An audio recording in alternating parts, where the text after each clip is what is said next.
To the ancients, it was a god.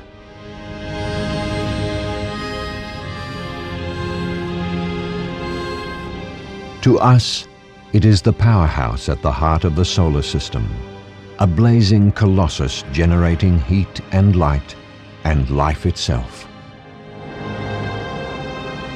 Our sun. Its story begins over 5 billion years ago. A giant star is dying. It explodes as a supernova, the shockwave blasting through space toward a large cloud of hydrogen. The cloud collapses, forming rings of gas and dust. At the core, a nuclear furnace fires up.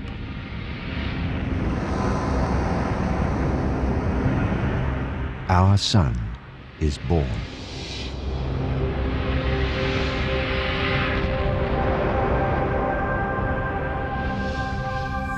So too the 9 planets of the solar system. This empire of the sun is like a bubble. It's called the heliosphere. Within, the sun reigns supreme. Beyond is interstellar space. The sun is a star, and like millions of others, it's a beacon of energy. It heats and lights our world. All life depends on it. The power we generate from fossil fuel is stored sunlight, energy that nurtured plants millions of years ago. So, what is the sun, this local star of ours? Deep inside, at 15 million degrees Celsius, it's a nuclear reactor turning hydrogen into helium. Each second, the sun loses 4 million tons of mass, matter that's unleashed as energy. Slice open the sun, and we see the path of that energy. From the white-hot core, it takes 1 million years to reach the surface. It takes just 8.5 minutes for that same energy to speed the 150 million kilometers to planet Earth. Energy we call sunlight. By analyzing its spectrum, especially the pattern of dark bands, astronomers discover the composition of the sun. It is 73% hydrogen, 24% helium, and a sprinkling of heavier elements.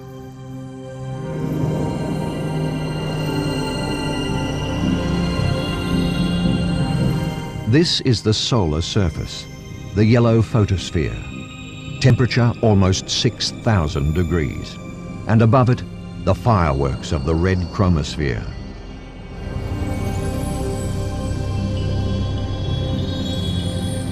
We look down on the photosphere, gas boiling up to the surface, cooler gas descending, each bubble the size of France. Not a sunflower, but a sunspot. Such blemishes periodically pockmark the sun. They're cooler than the surrounding photosphere. This one could swallow Earth. A group of sunspots. They can grow in 10 days, fade in 2 weeks. Here, the rotating sun has a spotty face. At other times, it's spotless.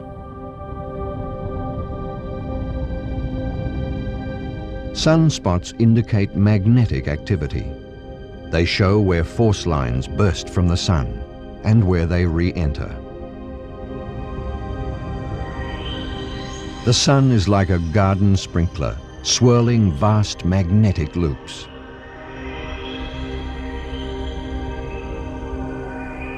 Every 11 years, the magnetic poles flip. Midway between flips, the sun is at magnetic maximum, its force lines generated by gases just beneath the surface.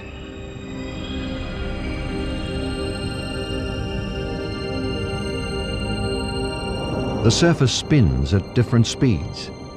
At the equator, it rotates once in 26 days. At the poles, it takes 37. This tangles and distorts the magnetic field. The result is a seething ocean of energy. Our star unmasked. Within the chromosphere, the inner atmosphere of the Sun, arcs of gas sweep around magnetic force lines. Surges of flaming gas leap into space, forming arches 50,000 kilometers high. Eruptions spew from the granulated surface.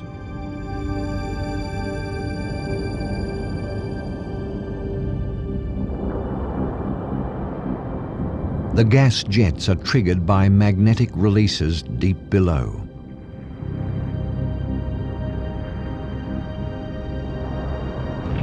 The strongest reach out for 100,000 kilometers.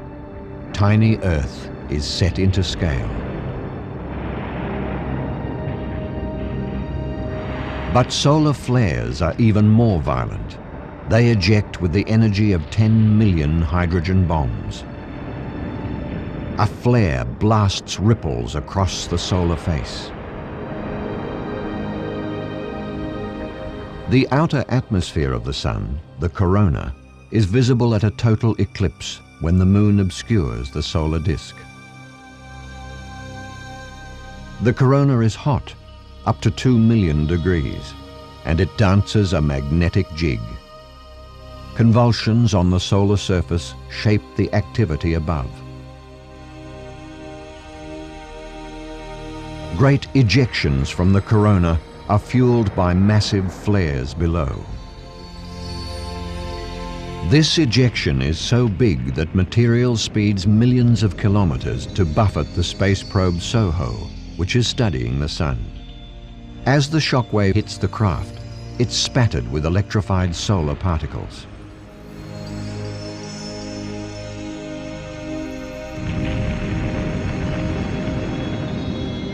Such particles are continuously emitted by the Sun. They make up the solar wind. Around the polar regions of Earth, the particles react with our upper atmosphere and create the lights of the aurorae.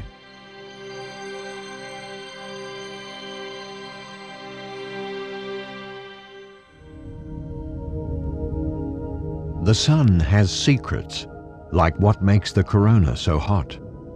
At the solar core, it's 15 million degrees. At the surface, just 6,000. Yet out in the corona, it soars again to 2 million. The cause may be magnetic energy. And we know the Sun throbs, but we're not sure why. Its deep oscillations are picked up by SOHO. They build a sound picture of the interior, and they reveal how the Sun changes shape. SOHO, which is operated jointly by America and Europe, is revealing more and more of what ticks beneath that churning exterior.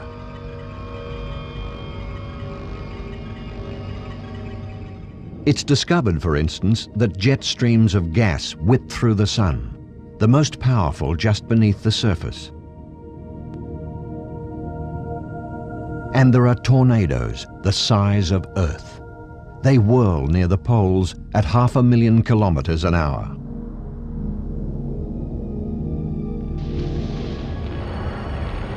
"5 billion years from now, the Sun runs short of hydrogen.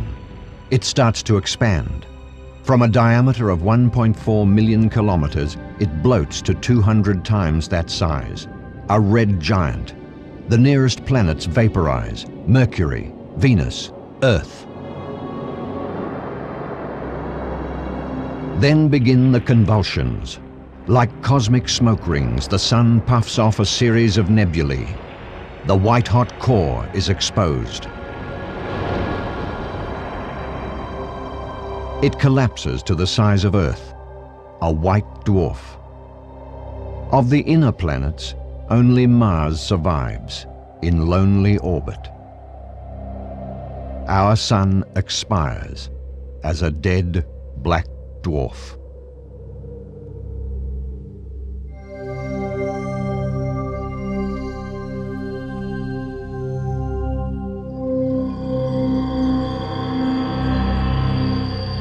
In the beginning, the solar system is a swirl of gas and dust.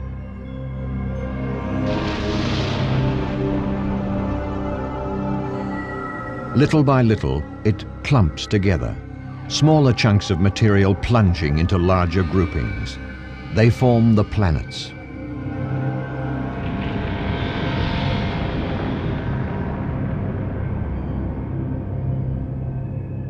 Four and a half billion years later, this is Mercury, closest planet to the Sun. Beyond Mercury, three more rocky little worlds: Venus, planet Earth, and Mars. Outward to the gassy giants of Jupiter and Saturn with its rings. Further to the outer planets, Uranus, Neptune, and Pluto, and the icy debris of the Kuiper Belt. Here is the trash of the solar system, the comets of the Oort cloud, snowballs as old as the planets.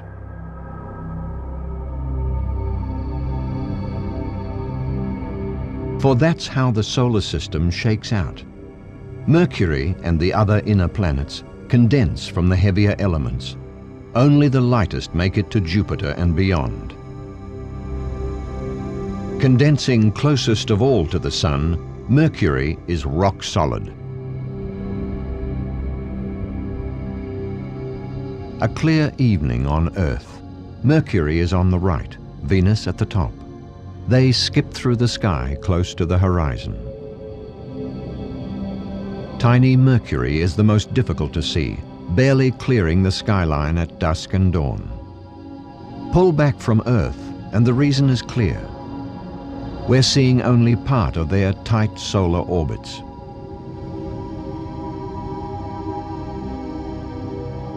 Venus, second from the Sun, takes 225 days to complete one orbit. Mercury just 88. Occasionally, when it's aligned between Earth and the Sun, we see Mercury crossing the solar face. Outwardly, Mercury is like our Moon, rocky, cratered, barren. But inside, like Earth, is an iron-rich core. That core is as big as the Moon, and at 70% iron, Mercury is the densest planet of all.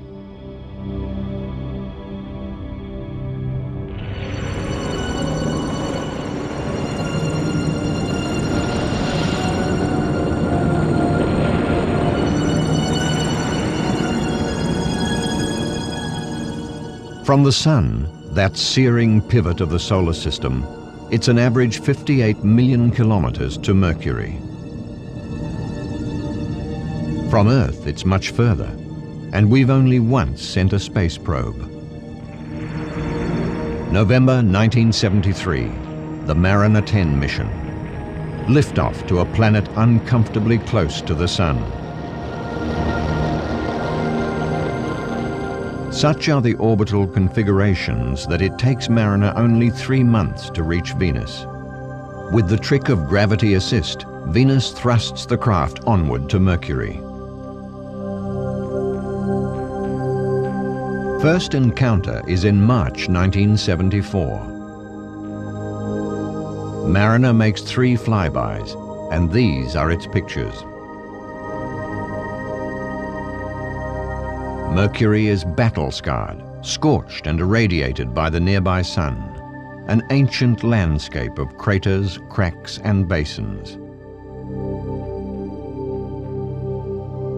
This is one side of Calorus, the site of an impact that gouged a multi-ringed basin 1,300 kilometers wide. The culprit is a planetesimal, a lump of primordial matter. Such missiles rained in torrents upon the early planets. A smack 4 billion years old. Top right is Zola, a much smaller crater, and here the pockmarks from material thrown up by the impact. These craters are split by a huge fault. Mercury is riven with cracks. many of them the result of the calorous impact. It may also have caused this lava plain, molten rock surging from beneath. But most plains post-date calorous. They formed as cracks spewed great seas of lava. In contrast, Mercury's highlands have much sharper features. The epoch that created these plains runs for 1 billion years. But for the last 3 billion, there's been no volcanic activity. Mercury is inert, the interior solid. All that disrupts the surface are random whacks from space, calling cards like these.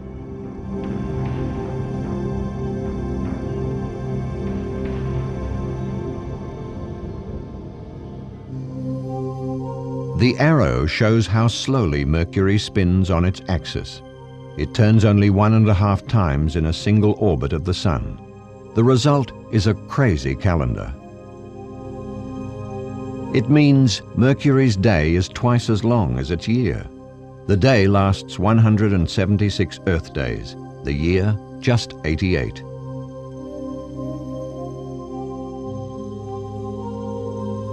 It gets stranger. If you stood on Mercury, you'd see the Sun apparently shrinking in the sky.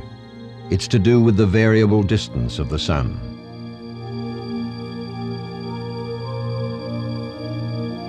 For the planet has an elliptical orbit. The Sun appears larger when Mercury swings close. Far away, and it's half the size. And there's a weirder effect.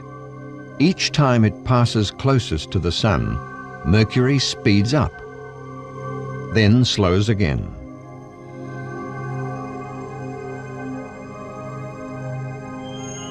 The result on the planet is a double sunrise.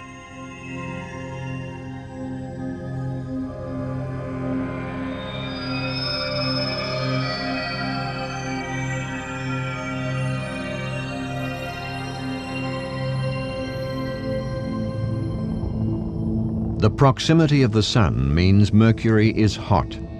At midday on the equator, it can hit 430 degrees Celsius. The planet has a temperature range of 600 degrees, the greatest in the solar system. At midnight, on the dark side, it can be as cold as -170. Even so, it's surprising that some astronomers believe there's ice on Mercury, ice permanently shielded from the scorch of the Sun.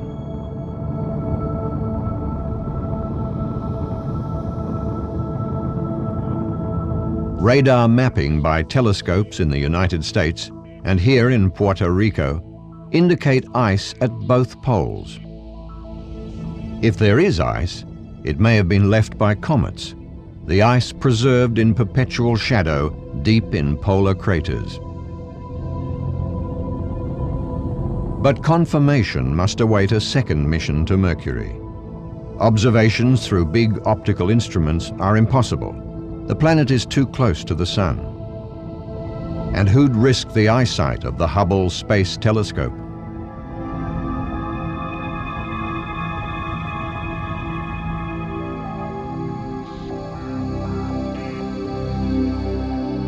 With a diameter of just under 5,000 kilometers, Mercury is the smallest of the inner planets. It has an atmosphere so rarefied as to barely exist, a magnetic field just 1% of Earth's. Almost all we know of Mercury is thanks to Mariner 10, a mission that left more than half the planet, the blank areas, still to be photographed.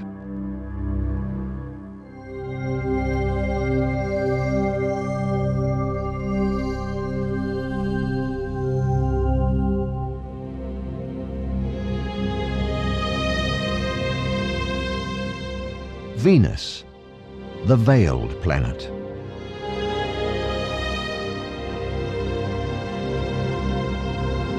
Venus choked in smog, a crushing atmosphere of carbon dioxide.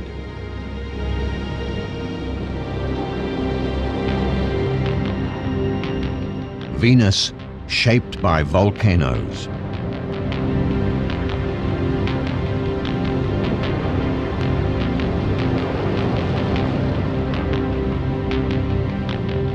Venus, where day and night it's always 480 degrees Celsius, yet no sun ever penetrates these poisonous skies.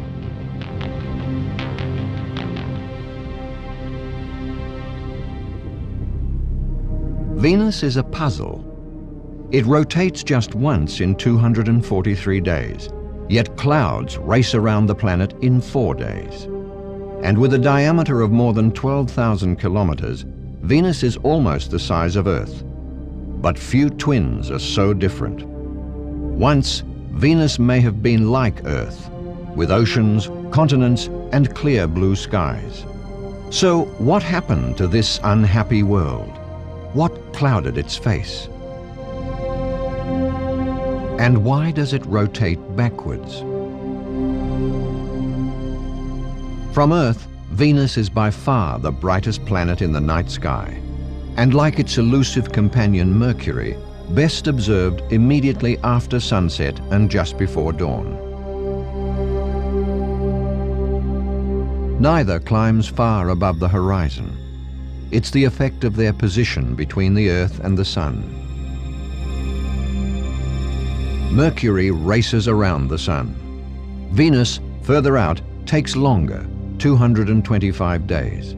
It orbits at 108 million kilometers from the Sun. And occasionally, Venus crosses the face of the Sun.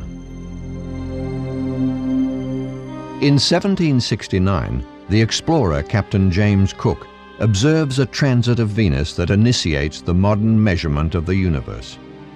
His observations from the Pacific are set against measurements taken elsewhere. By simple trigonometry, the latitude differential reveals the distance between Earth and the Sun.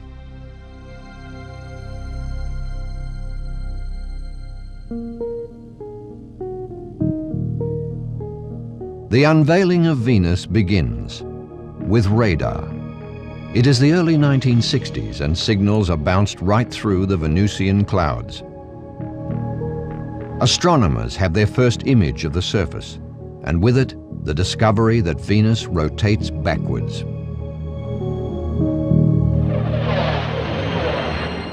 1966, and the Soviet Union starts sending landers through the clouds, the Venera missions.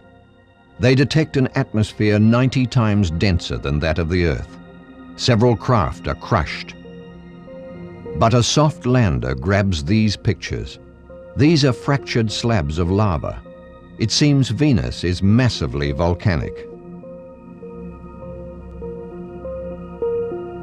The images are beamed to Earth moments before the cameras frazzle. For the machines don't survive here, much less human beings. If we ever reached the surface, we'd be instantly crushed. And to add to the horror, the upper clouds are bathed in sulfuric acid.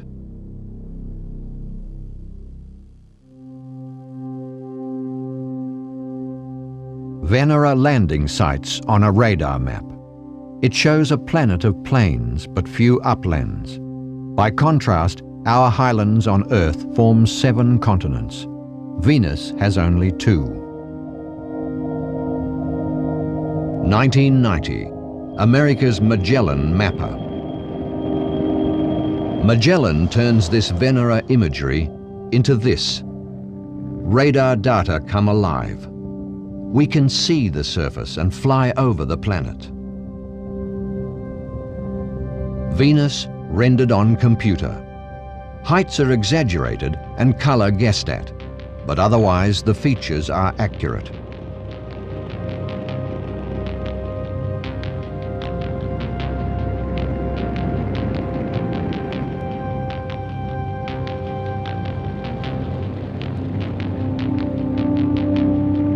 They are scanned by Magellan from orbit, with radar for imaging and altimeter for heights.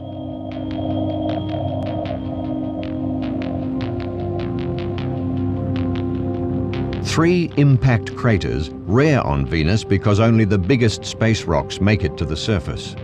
The rest vaporize in the super-dense atmosphere.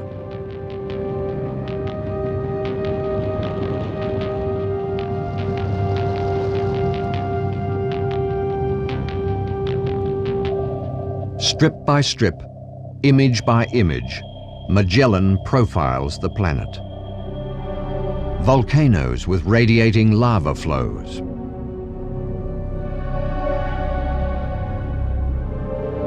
The Cleopatra crater, its rim breached by lava.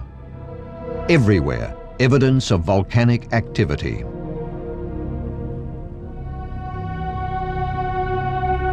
Magellan confirms Venus as the most volcanic planet in the solar system.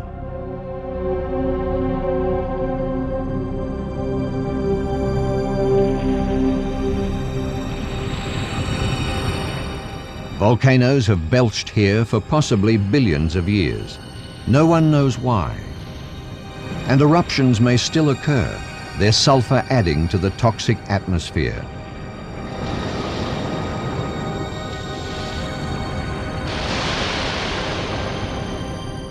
Lava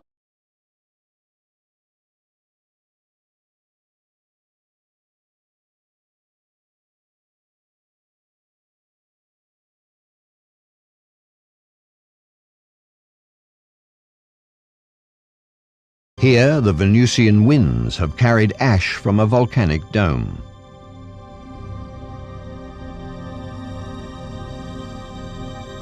These upwellings of lava seem squashed by the sheer weight of the atmosphere, like pancakes in a barrel of syrup.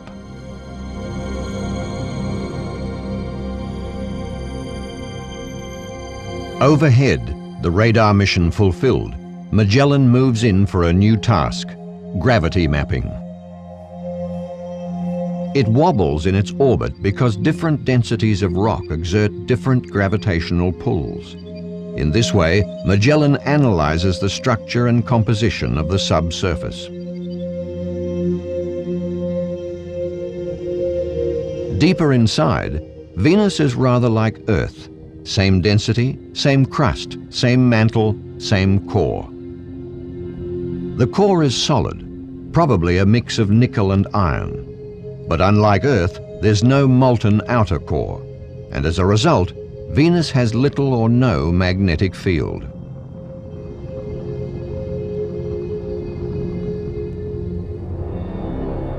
October 1994, Magellan's career is over.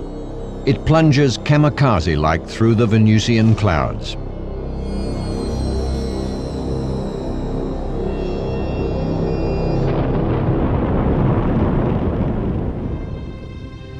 Mars, Earth and Venus mark out the habitable zone of the solar system. Venus, closer to the Sun, is at the zone's inner edge. But did it once have water, oceans and great continents? Billions of years ago, it may have been this way. One theory is that the Sun, much closer and hotter than on Earth, slowly evaporates the seas. Water vapor fills the upper atmosphere. There it's split by the heat of the Sun and hydrogen leaks into space. With carbon dioxide released from the oceans, the atmosphere thickens. Heat can't escape. There's a runaway greenhouse effect. Venus is trapped in a giant pressure cooker.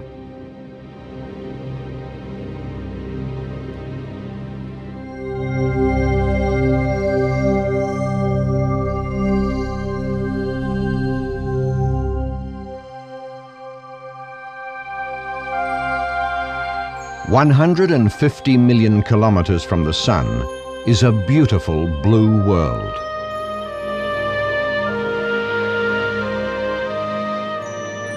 This heavenly sapphire is our home. Third planet from the Sun, the first with a moon.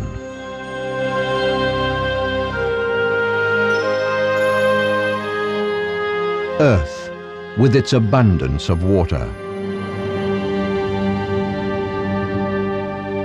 We have oceans.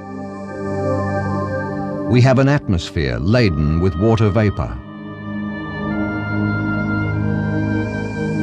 We have ice. And where there is no water, desert. But where there is water, a proliferation of life.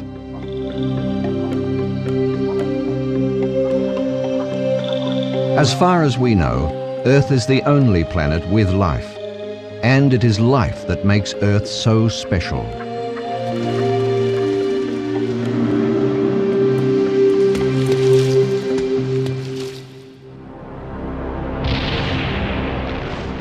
In the ferment of the early solar system, Earth has neither life nor water. It's a molten rock.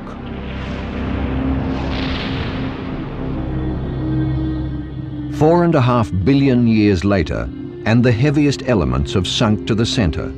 The inner core is solid iron and nickel. Around it is the molten outer core. Around that, the mantle. This structure is revealed by seismic waves. Primary waves in yellow travel right through the core. Secondary waves in blue are blocked.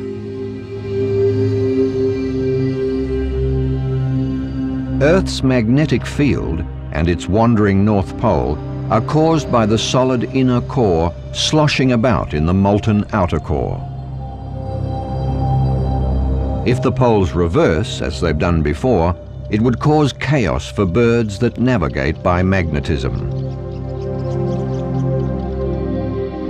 From below, hot magma pushes through the upper mantle to plume beneath the crust.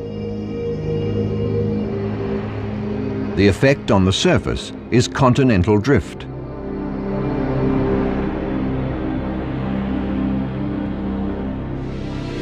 The evidence is beneath the waves, a mid-ocean ridge where molten rock is thrusting from the mantle to push apart the plates that carry the continents.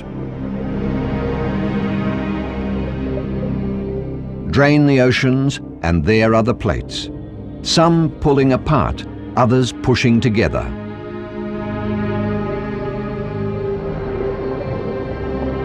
Where plates meet, volcanoes spurt. Life is thought to have begun here, in ocean vents. On land, it evolves into green plants. They pump out oxygen. They convert our poisonous atmosphere into breathable air.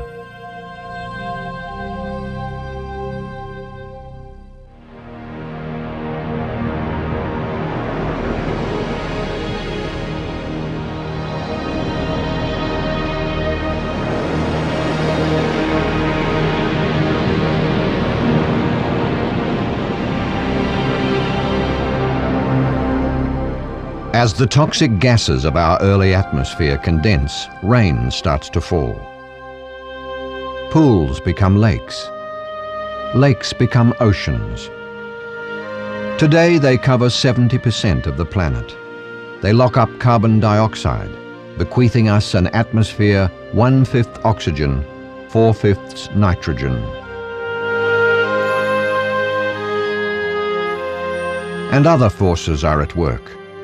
By night, the stars seem to travel across the heavens. But it's an illusion. It's the effect of Earth spinning on its axis, a 24-hour rotation that gives us day and night. It's the same with the sun. As its shadow creeps across a dial, the sun isn't moving, it's the Earth.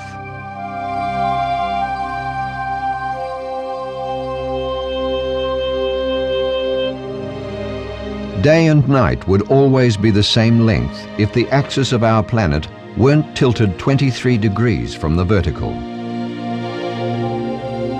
Add the complication of Earth's orbit around the sun, and the seasons are explained. An orbit takes a year. Each day, the angle at which sunlight falls on Earth changes slightly. Over a season, it's a lot. Over 6 months, the change is greatest of all.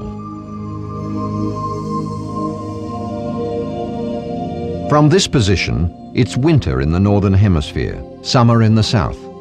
Short, cool days in the north, long, hot days in the south. 6 months later, when the Earth is on the other side of the sun, it's summer in the northern hemisphere, winter in the south.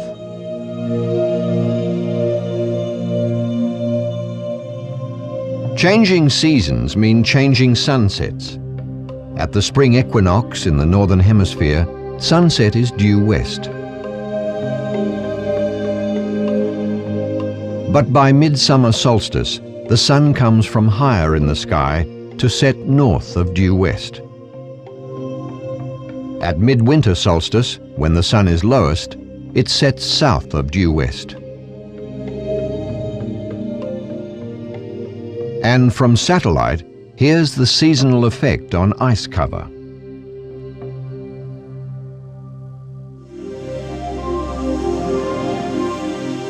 The oceans influence our climate. They pump currents around the globe, some hot, some cold. But fundamental to climate is the sun. At the equator, where it shines most directly, it causes hot, moist air to rise.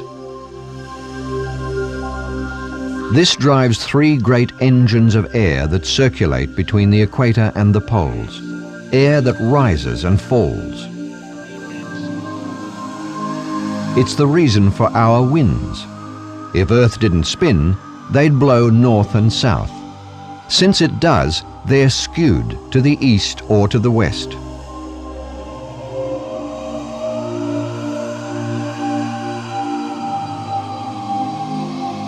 North Africa is cloudless because dry air is falling. To the north and south, moist air is rising. Flowing northeast across the Atlantic, the Gulf Stream carries warm Caribbean waters towards Europe. Lucky Europe, for the Gulf Stream delivers a mild oceanic climate to the northwestern seaboard.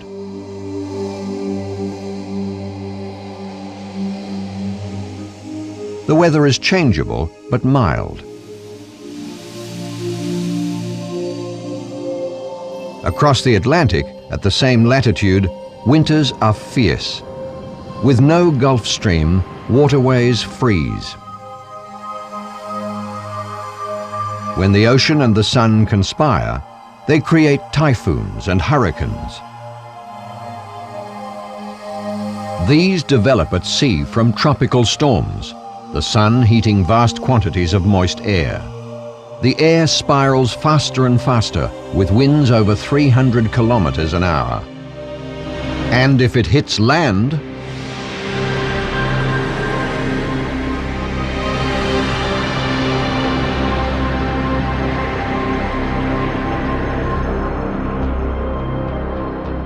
from South America, a red finger of warm water extends across the Pacific. It's the work of El Niño. El Niño is a climatic tantrum. It occurs when there's a change in the pattern of trade winds. To the west, the ocean cools. To the east, it warms. There is far less rain in the west, more in the east. But the curse of El Niño reaches around the world. It's stormier along the eastern Pacific right up to California. Indonesia is drier and there are fires. Australia has drought. El Niño has made its mark.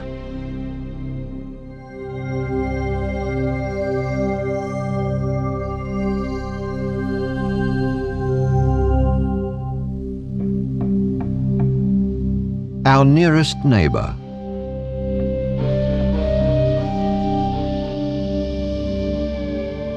Our partner in space. So close that we land 12 astronauts there and bring them safely home.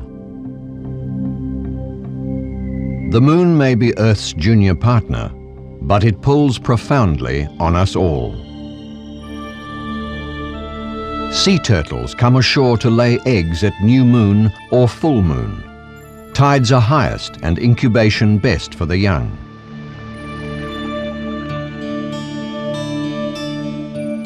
Not only does the moon influence biological cycles, but the tides and timekeeping.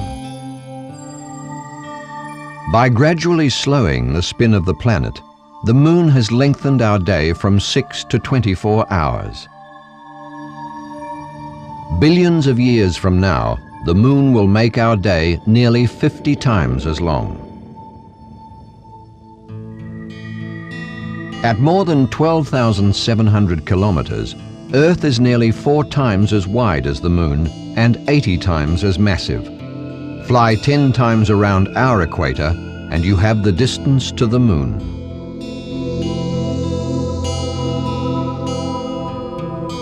These are the phases of the Moon.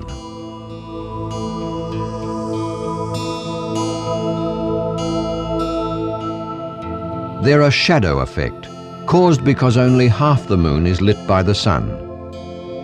Here, it shines from the left. As the Moon makes its 27-day orbit, half the face is constantly illuminated. That's the perspective from space. But the amount of lit surface we see from Earth changes day by day, like this.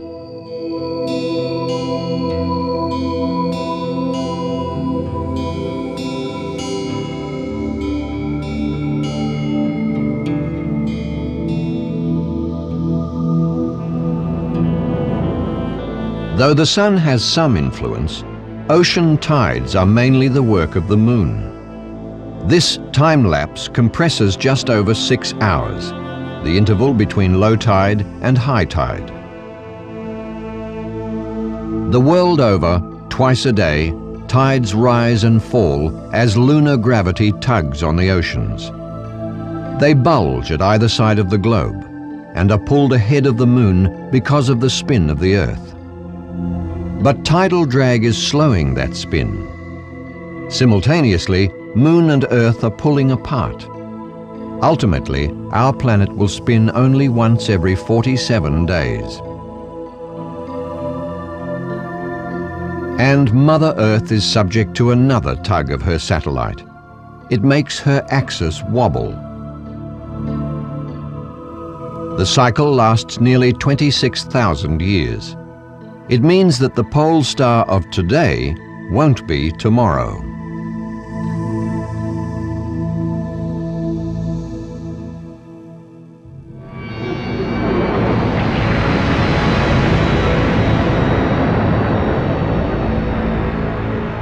A ring of debris orbits our red-hot proto-Earth after the impact of an asteroid nearly half our size.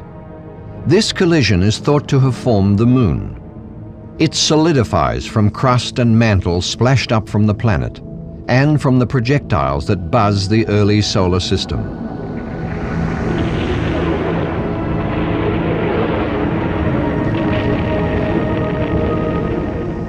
Our infant Moon. 4.5 billion years later, it still bears the scars of those impacts, the dark regions, the so-called seas of the Moon.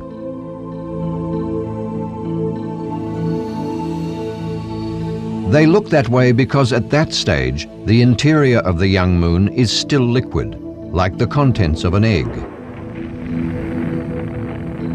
So when the crust is punctured by a space rock, the resulting basin fills with lava welling from beneath.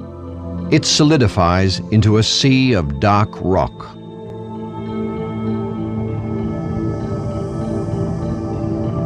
Such upwelling ceased just over 3 billion years ago as the interior hardened. This is the surface of today. Uneroded by wind or water and bare of vegetation, it is a stark record of impact after impact after impact.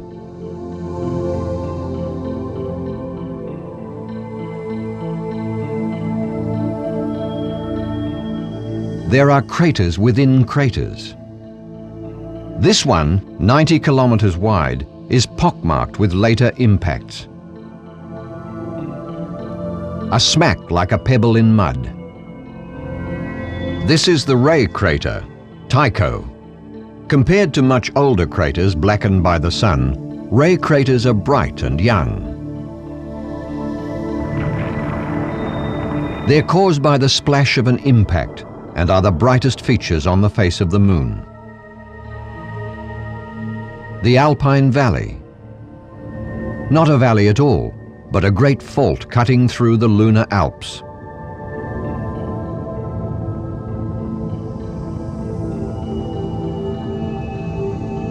Smaller clefts are called rills, and they're possibly ancient lava channels.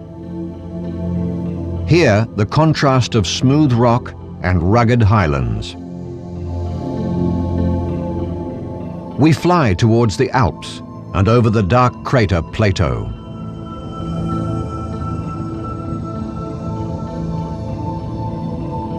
But this is a desolate place, barren, airless, and lifeless. By day, temperatures rise to 120 degrees Celsius. At night, they fall to -160, and gravity is just 1/6 of Earth's. 1969. Astronauts Buzz Aldrin, Neil Armstrong, and Michael Collins head for the moon.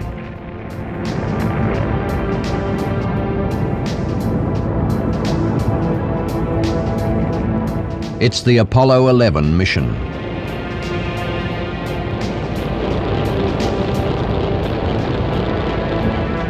Three and a half days later, Armstrong and Aldrin descend from lunar orbit in their landing module Eagle. Armstrong skims the craters in search of a safe landing. They make history. We copy you down, Eagle.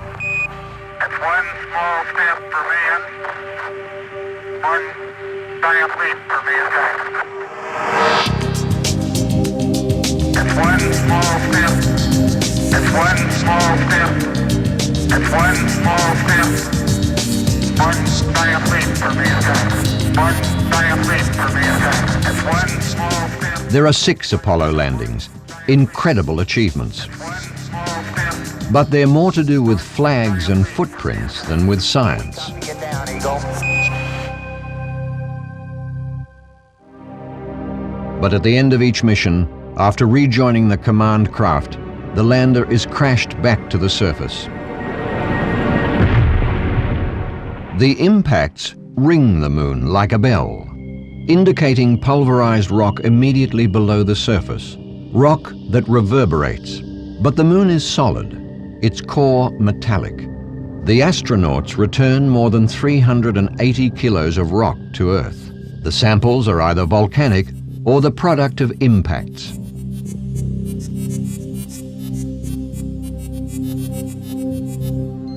(1998) and the Lunar Prospector mission. Prompted by these geological maps from an earlier survey, the hunt is on for lunar ice. This image hinted at the possibility. The circle is the Aitken Basin, a huge depression at the South Pole.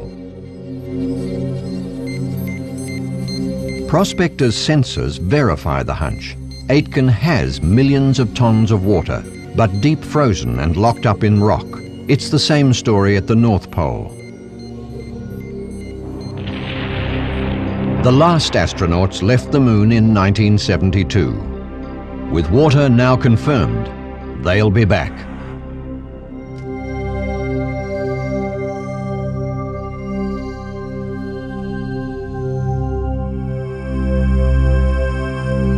Sunrise on Mars, the dusty red planet.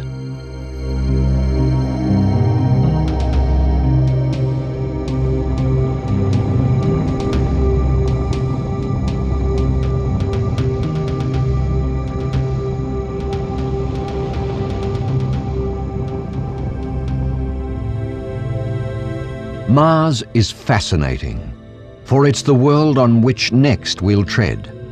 It's little over half the size of Earth, but there's much in common. Mars has an atmosphere, seasons, and a day of 24.5 hours. But the red planet is bitterly cold, at best just above freezing. The Sun is an average distance of 228 million kilometers. One solar orbit takes 687 days.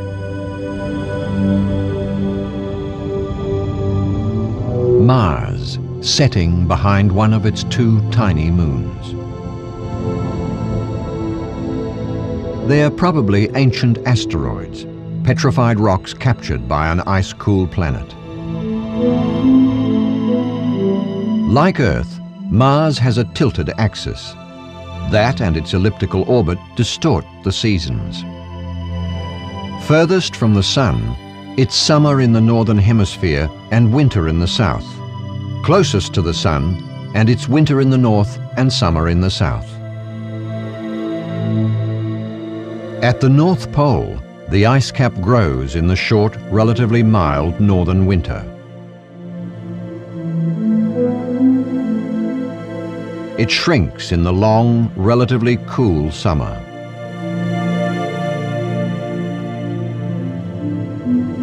At the other pole, the southern ice cap grows much bigger compared to the north.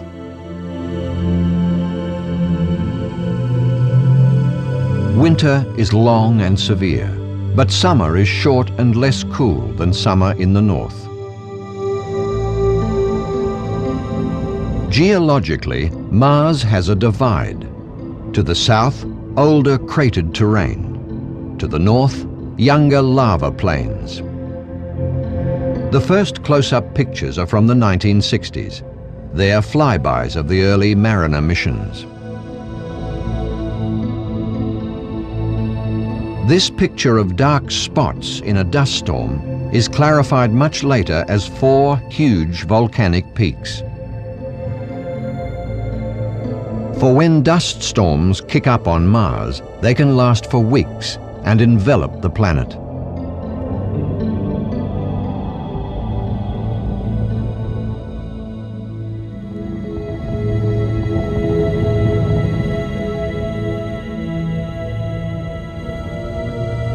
In 1976, the Viking orbital modules revolutionize our understanding of Mars. They hint at subsurface ice. Did the impact that gouged this crater spill melt ice over the rim? As this flood channel testifies, water once flowed on Mars. An ancient island. The Vikings photograph frost and early morning fog. And the notorious face on Mars, just a trick of light. 1976, the Viking landers, 2 robots, dig for signs of Martian life. Nothing stirs.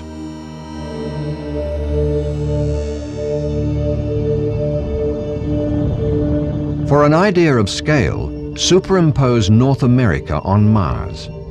The distance from coast to coast is some 4,000 kilometers. That's the length of the red planet's greatest rift, Mariner Valley.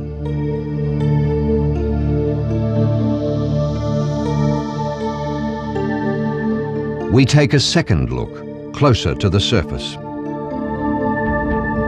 Skimming the craters of the southern hemisphere, we turn west to fly through the largest geological fault in the solar system, Mariner Valley.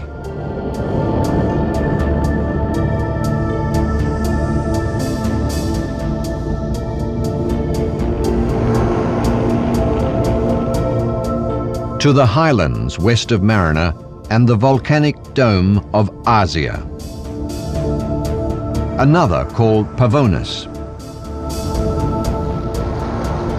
A third named Ascrius.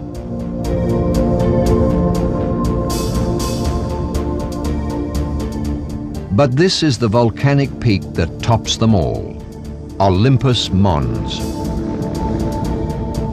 Rising 27 kilometers, Olympus Mons is 3 times the height of Mount Everest. These cliffs alone are 6 kilometers high. Olympus Mons is the biggest volcanic peak in the solar system.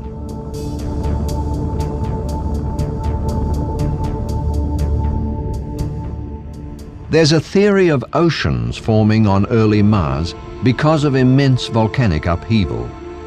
Eruptions melt subsurface ice, quickly flooding the planet. A respectable atmosphere develops of carbon dioxide. Temperatures soar. So why doesn't Mars go green and sprout life? One factor could be climatic instability, caused by huge variations in the tilt of the planet. But the main reason is volcanic shutdown. No major eruptions to replenish the atmosphere. An atmosphere slowly leaking into space because of weak Martian gravity. Mars Pathfinder. In 1997, it sets down on an old flash flood plain.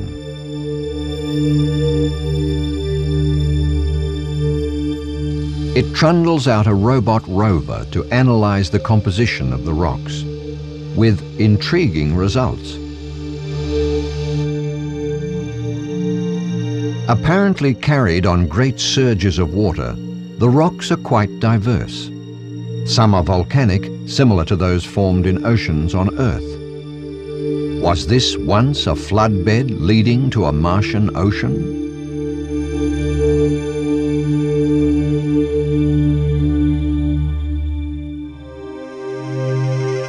Supporting evidence from orbit with the Mars Global Surveyor. Charged with mapping the planet in unprecedented detail, Surveyor scans a huge flat region in the northern hemisphere. It has all the characteristics of an ocean floor. By contrast to that watery epoch, today's Mars is a freezing desert, retaining not a drop of liquid water. But Mars does have the vestige of a magnetic field. It's measured by Global Surveyor.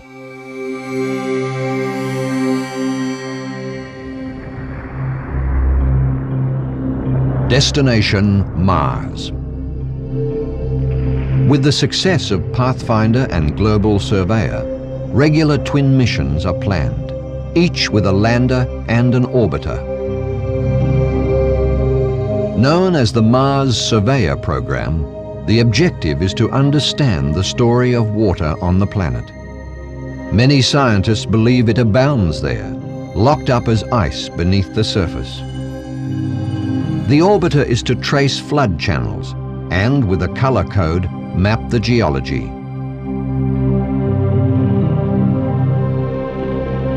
Meanwhile, the lander streaks through the Martian atmosphere, 150 times thinner than our air on Earth. On the surface, it continues to hunt for life. Could microbes survive here without warmth and water? And could we? Is this dusty world a place for human beings? Only time and the robots will tell.